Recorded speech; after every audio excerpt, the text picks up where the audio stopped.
Hello students, good morning. I hope you are well with your family members. Today I am going to start the second poem.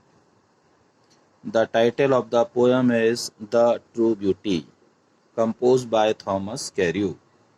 Means सच्ची सुंदरता, जिसको compose किया है Thomas कैर्यू ने.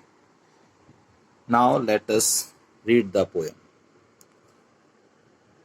He that loves a rosy cheek or a coral lip admires, or from star-like eyes does seek fuel to maintain his fires.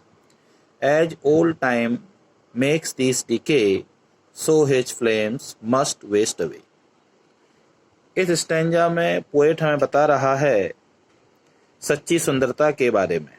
वो कहता है, ही that loves आ रोजी चीक, जो व्यक्ति अपनी प्रेमिका के गुलाबी गालों को प्यार करता है, और आ कोरल लिप एडमायर्स, और उसके मूंगे जैसे लाल लाल ओठों की प्रशंसा करता है, और from star like ice dust see fuel to maintain his fires, और उसकी सितारों जैसी आंखों में अपने प्रेम की ज्वाला को तलाशता है.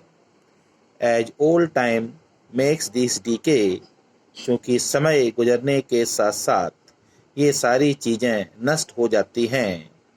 So his flames must waste away, इसलिए उसका प्रेम भी समाप्त हो जाता है. इस स्टैंजा में पोएट हमें बताता है कि जो फिजिकल ब्यूटी होती है वो ट्रू ब्यूटी नहीं होती है. जैसे गुलाबी गाल, जैसे मूंगे लाल लाल ओंठ, जैसे सितारों जैसी आँखें.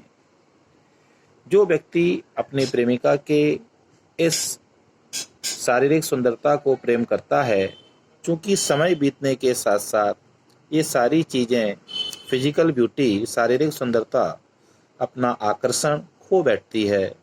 सो his flames must waste away, तो ऐसी सुंदरता पर उसका आधारित जो प्रेम होता है वो भी नष्ट हो जाता है.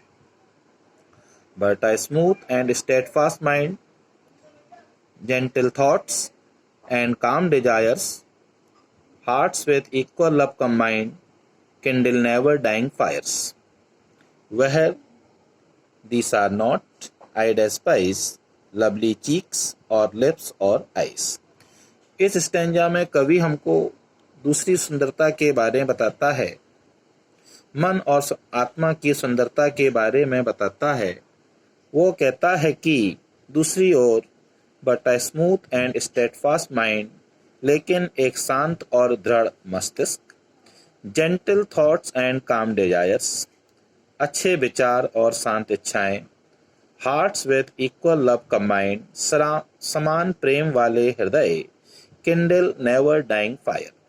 ये लो सारी चीज़ें, शांत और दृढ़ मस्तिष्क, अच्छे विचार, शांत इच्छाएं, समान प्रेम वाले हृदय, एक ऐसी सुंदरता को जन्म देते हैं, एक ऐसे प्रेम को जन्म देते हैं जो कभी समाप्त नहीं होता है.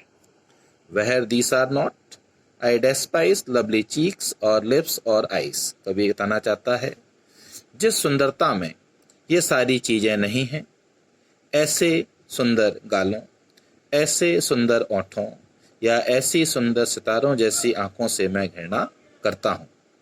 अर्थात इस पोयम को अगर हम एक समरी के रूप में देखते हैं तो इस पोयम में पोएट हमको दो प्रकार की सुंदरताओं के बारे में बताता है.